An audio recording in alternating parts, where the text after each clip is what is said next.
Innovation Unplugged from the Alabama Community College System's Innovation Center takes you inside Alabama's workforce development. Join us for enlightening conversations with community leaders and industry experts showcasing experiences, addressing key issues, and celebrating successes in the workforce initiatives across the state. Welcome back, guys, to another episode of Innovation Unplugged. I'm Houston Blackwood, Workforce Director for this group, and I get to be the host today on this show. And if you notice on YouTube, I'm all alone. That's because our team is working across the state at different conferences that move our initiatives further.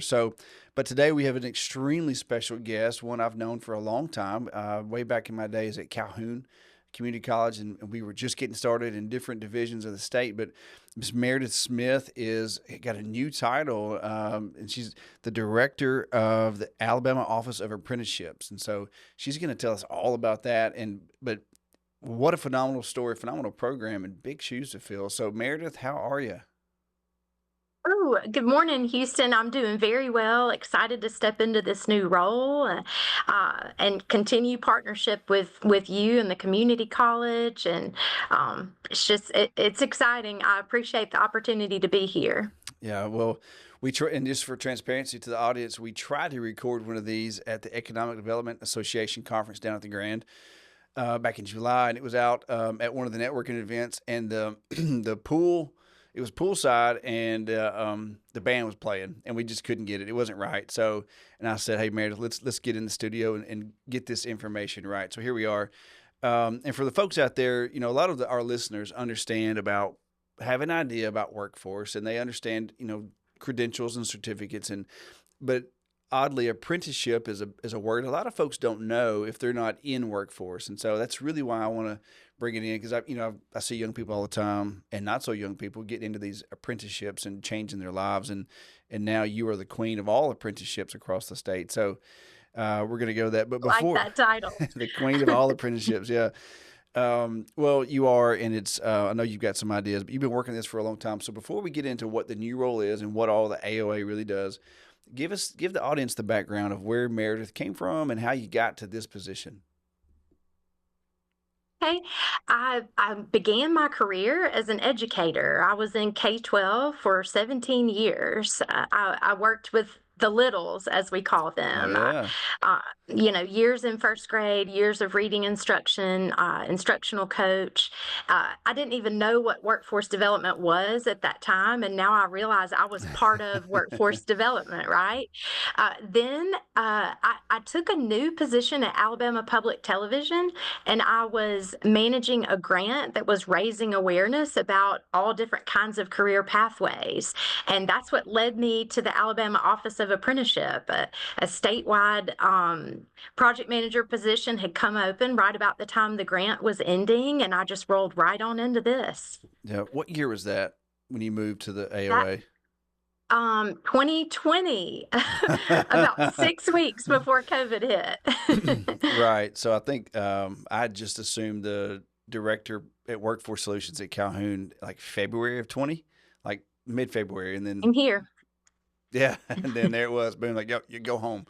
Okay, so what a great time to start. Lee Shiver from Enterprise State, she took her director role, or transitioned out of high school into the college at the same time too. And so I think this is the third host or third guest that made a transition during that time. And my gosh, okay, so what was that like for you, going from public school, from the littles, and I was in elementary school one time. Wild. What was that like going from the littles to the bigs? To me, it was almost a full circle moment because I spent so much of my career teaching children how to read. And now I got to be on the other end of that spectrum, making sure they got connected to promising career pathways. And it just felt very full circle, just still serving young adults. And of course, our position serves 16 all the way to 65, but I'm just on the other side of the circle now. Yeah. Was there a time when you had a student that you taught when they were little that you've seen them now come through any of your programs? Maybe that's time it's not right for that, but have you had that opportunity to see one? I don't think so. You would think that I would have by now, but I don't think I have. That's a great question, Houston. Yeah. I do have some reach out to me on Facebook to Okay. ask. Yeah. I see your post about apprenticeship. Can you tell me more? So, yeah, I have had some of that, and Well, their mamas and their daddies. sure. Yeah. Well, that's where the real magic happens is getting the parents educated. And I think making that shift, 10, 15 years ago now from everybody going to 4 year to certificate to blue collar back to the trades, getting the mamas and the papas on board with, hey, baby doesn't need to go to 4 year just because everybody else is. Like, let's figure that out. So, telling the parents about the opportunities there in the workforce has been, I think, the biggest journal. Course. In Houston, a lot of times people view apprenticeship as not college, Right. but the community college system is our biggest RTI, related Hmm. technical instruction provider, huge partner in this.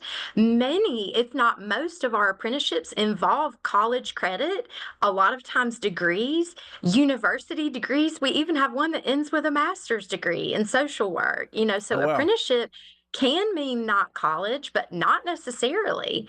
And to your point, sometimes not college is okay.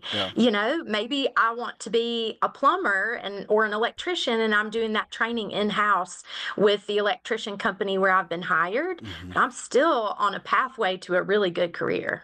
Right. My son is 16 now. He's got a friend who's also 16. They're sophomores, and the friend is one of the smartest kids in his friend group.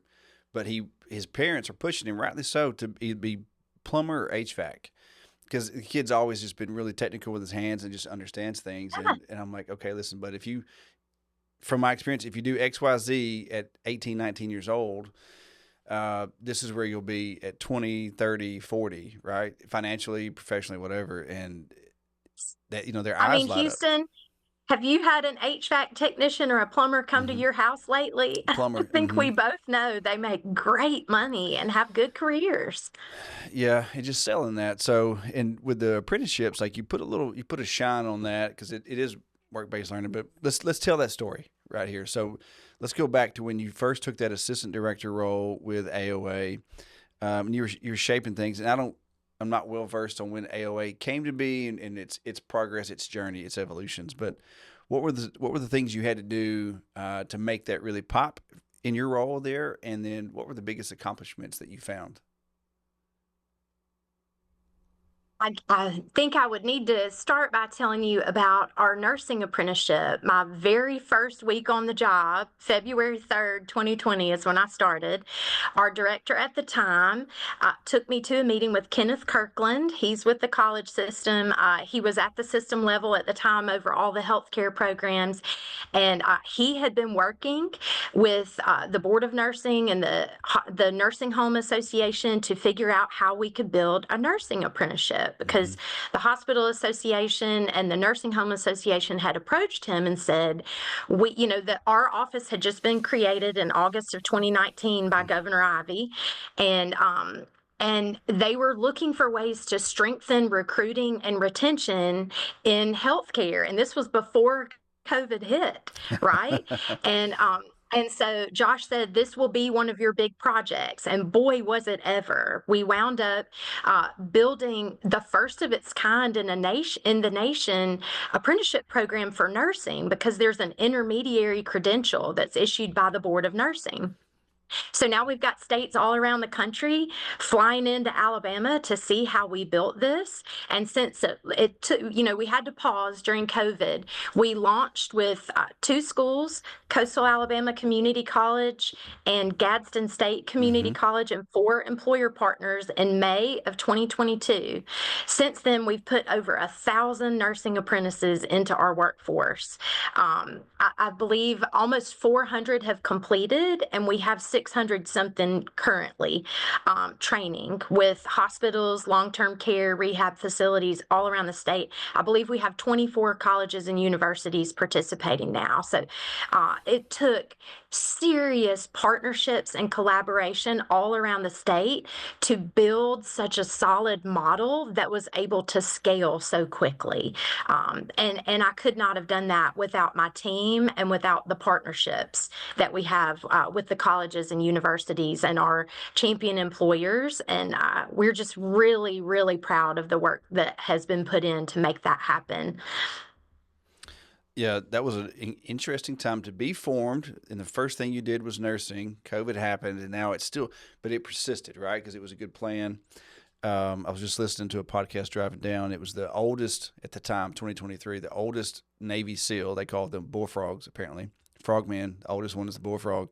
But he was talking about planning. Because then surviving whatever happens, and you move on into plan C and D and E. And so I don't know how much y'all had to pivot, but having 1,000 people in just, what's that, 5 years now, that's incredible. It's 200 a year. And that takes a lot to get those people there, like just to get them aware of it, to get them signed up and get them included in a course. So that actually is a good segue to the next question. Like, how do people get involved in an apprenticeship as the student, as the employers? Like, walk us through that process. Because most folks, they may know what an apprenticeship is, but they have no idea what it takes to A, create it, B, deliver it with the people that need it.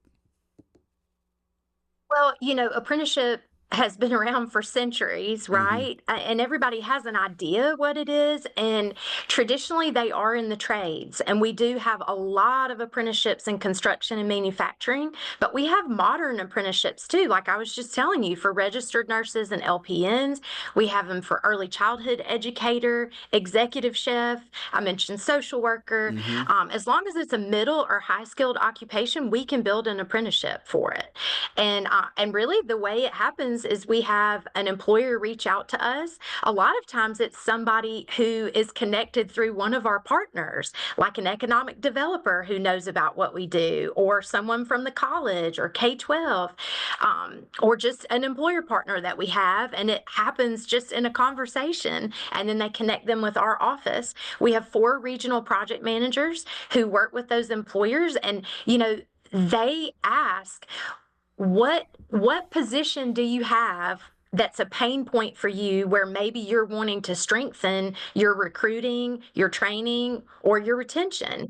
And then we want to build out a customized training plan for you. And really, it's going to give that employer an opportunity to hire someone who doesn't have the skills yet, and the employer gets to grow their own. The apprentice gets to earn money while they're learning how to do that thing. Because you hear about the skills gap all the time, Houston. Employers have these open positions, but there aren't people out there walking around with the skill sets they need. Yeah. So this is the solution to that. You can bring them in without the skills, and you give them the skills exactly the way you want them to have it. Right. And it's based on that, oftentimes that company's very specific role, right? Or very specific needs. Case in point, Michael, he's one of your project, Michael Brittier.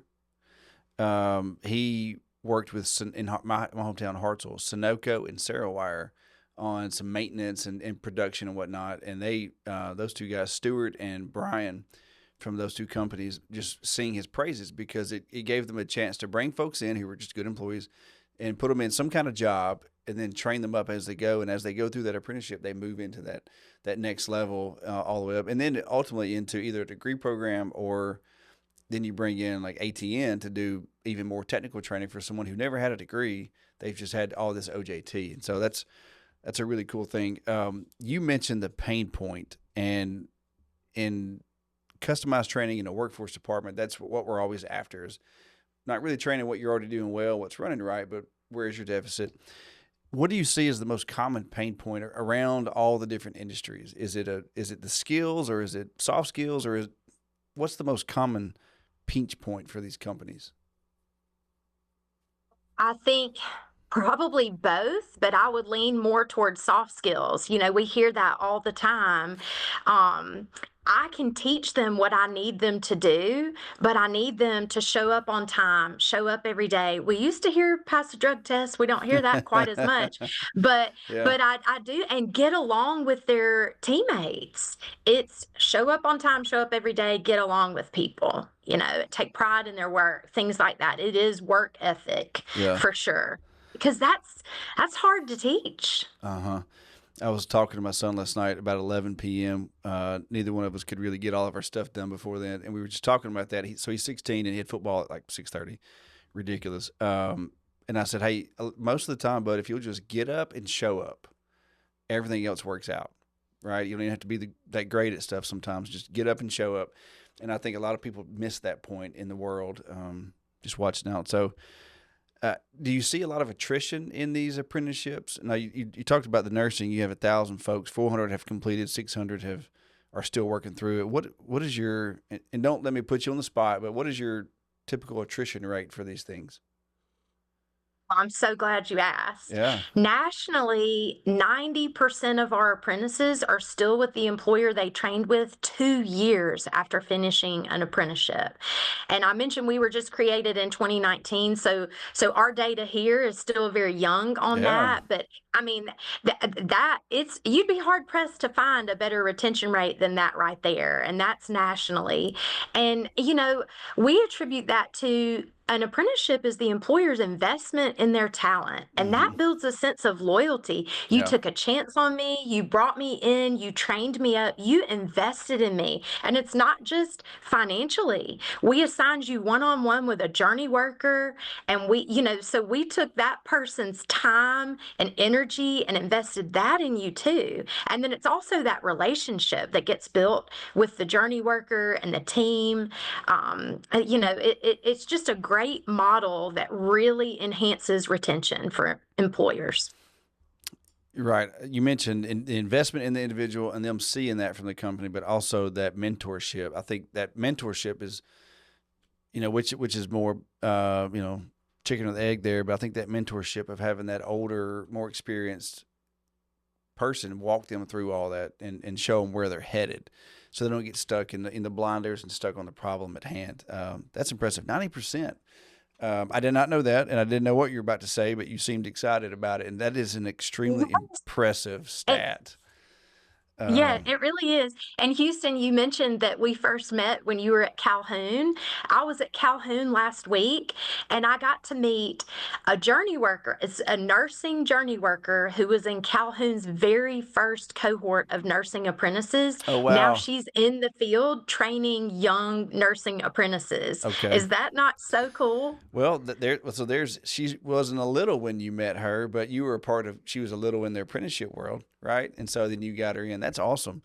Yes. Okay, so that's another great segue to these student success stories. So she went from being one to leading one, and which is awesome. It's what we want. Grow your own.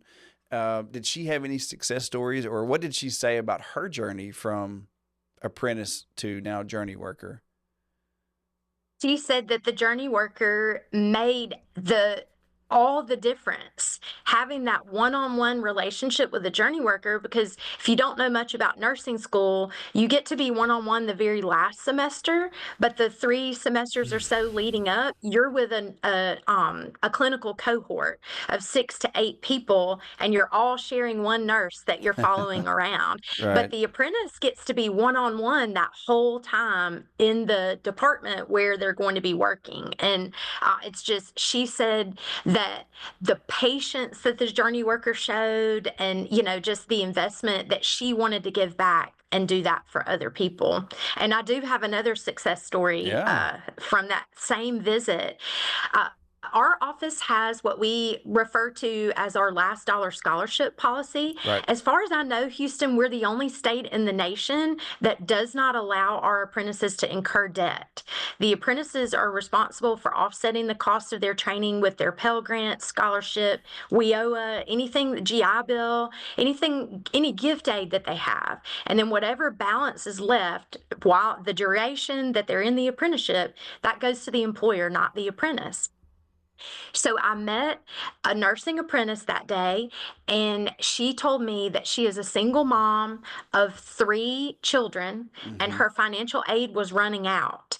And if she had not had the apprenticeship, she would have had to choose between her mortgage and her tuition, and she would have had to drop out of nursing school. And she took a pay cut to be in the apprenticeship because she saw the value and knew that it would be worth it in the end. And she just said, I'm sitting here in front of you today as a nurse because I had this opportunity in this apprenticeship.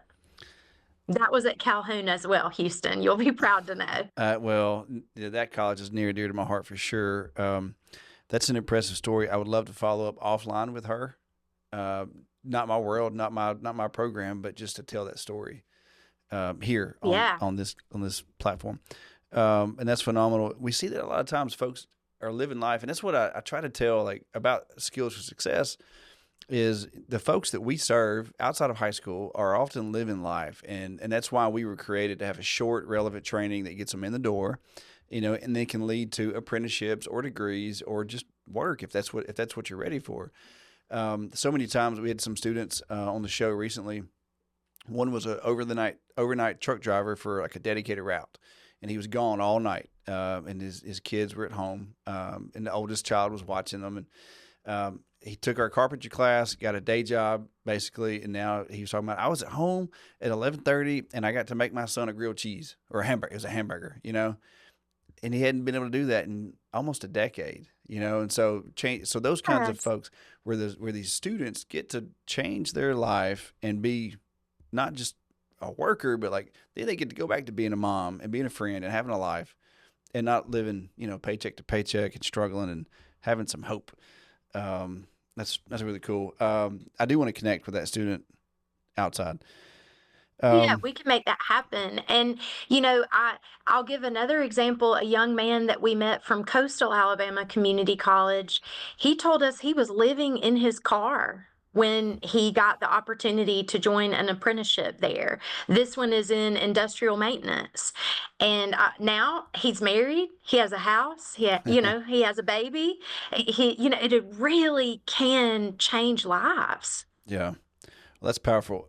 If y'all aren't putting those all over if they're not the face of your marketing, then maybe they should be. Those are incredible stories. We've got that on the list for sure. Yeah. Nothing tells it like the stories from the Mm-mm. apprentices. It's the best part of what we do when we get Hmm. to go out and meet them and hear how this is changing their lives. That I think that's the fuel that lights our fire. Yeah, that's what keeps you up at night in the best way, and then also Yeah. helps you get up in the morning for sure. Yep. You mentioned early on the partnerships it took to build these apprenticeships, and I'm going to say partnerships, relationships. So important, and we talk about that all the time on the show. And we would not be here.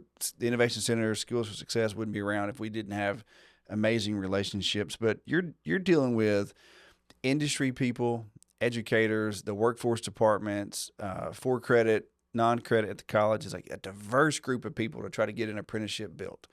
Not to mention the state people, and love all of them. They have different missions. What's that like working with that big group of people and trying to get them all to come to a point on one path for an apprenticeship? So we get asked that by other states a lot. They're a little jealous of Yeah. how well we all work. We play well in the sandbox here in Alabama. And I always tell them, I think it starts with our leadership.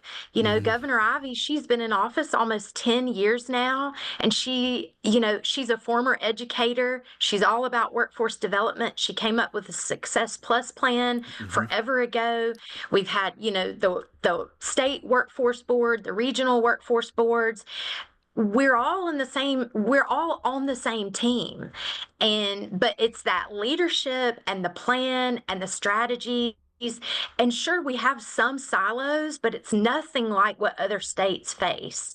And I just think almost every one of our community colleges is a registered apprenticeship sponsor, and that partnership between us and y'all has Yeah. really helped us grow apprenticeship in such a successful, effective, and efficient way here in Alabama. Hmm. Successful and efficient partnerships. I love those three words together, especially if the college system is involved with it. As you look out over the next 5, 10 years, and who knows what the economy is going to do, whatever. The world is on fire some places. What do you see in Alabama as your mission and your vision for the next 5 years? I'll tell you what we're doubling down on right now. Alabama, I hate being negative, but I'm going to tell you we're going to solve this problem through these partnerships we've been talking about. Okay. Alabama has the highest rate of disconnected youth in the nation. It's 18.4% of our 18 to 24-year-olds are not working, and they're not in any kind of post-secondary education. That is almost 90,000 young adults here in Alabama.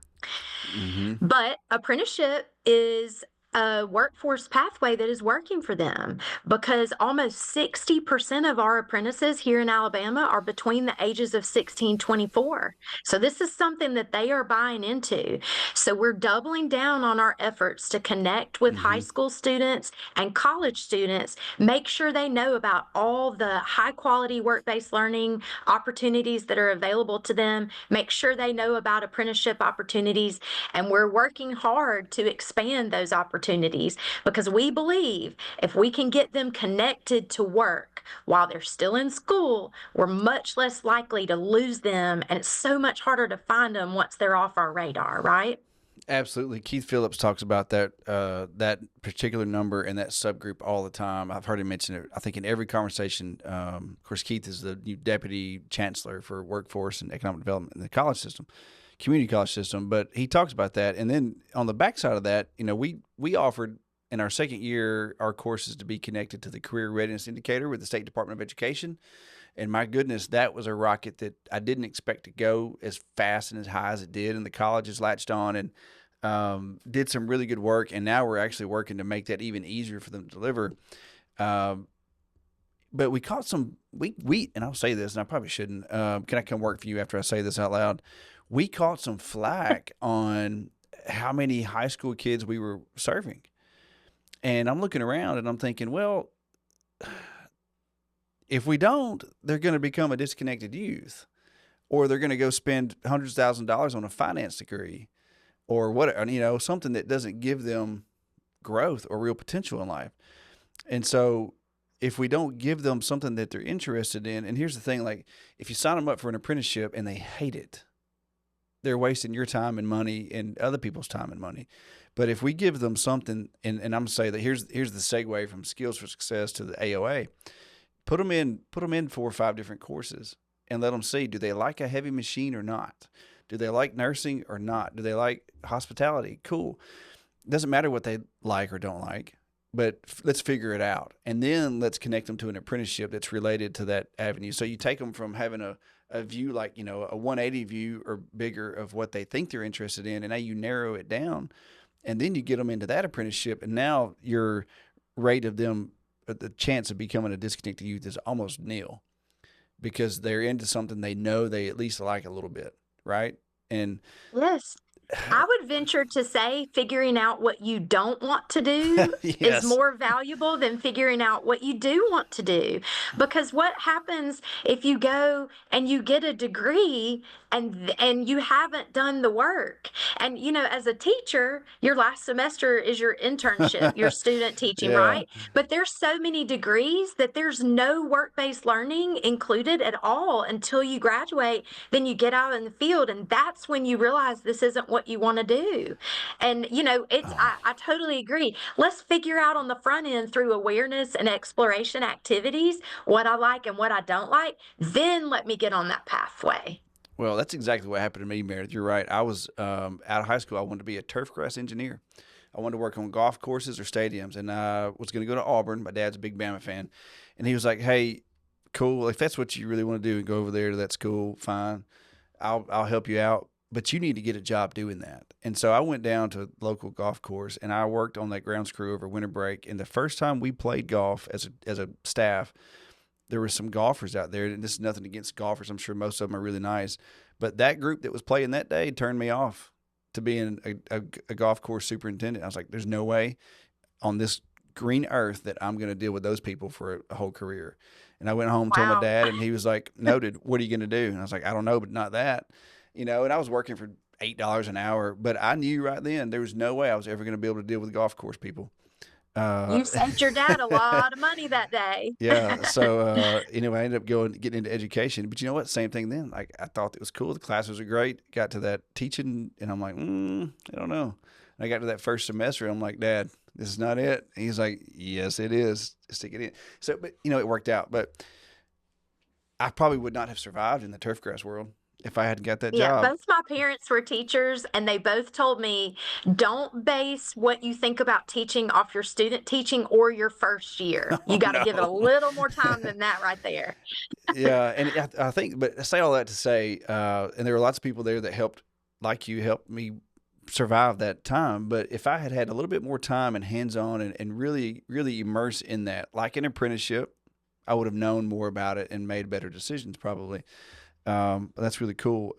I think that I'm not saying we're going to do it now, but there's a way probably to use our completer list over time and find a way to plug them into your programs around the state in some way. I don't know. Oh, yes. And, when we're building apprenticeships for employers, I mentioned earlier that they're very customizable. So I'll give an example of we have a company who builds roads here in Alabama. And a lot of the classroom piece, the related instruction, they do in house. It's NCCER. Mm-hmm. But there were pieces that they needed that don't come with that. Right. And they worked with y'all and they said, here's what we need our employees to know to be able to do this job, and y'all built the training module for them. Right. And so a lot of it they do, but y'all do a piece of it. And Mm-hmm. so that classroom piece can look however it needs to look, and we love that y'all are able to fill in the gaps for our employers in that way. Yeah, it's an ecosystem. When I was a biology teacher, you had the food web, and everybody played a part, and it makes it work. Next week, next Monday, Tuesday, we actually pilot the paver and the screed, which is one machine. People, I didn't know what a screed was. It's the thing on the back that actually makes the road. I know I don't. It's so the paver, you dump all the asphalt in the front of it, and it basically generates it into this little form. The screed is the form that determines how thick the road is and how wide it is, and the crown.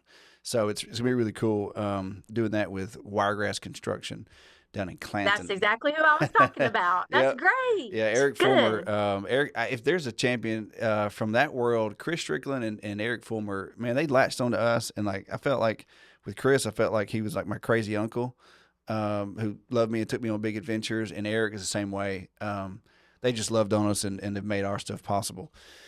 Meredith, one of the biggest things on the commerce side of workforce is the Department of Commerce is transitioning to Office of Workforce, Department of Workforce, and so you've got a new Secretary Reed who stepped in to take that lead.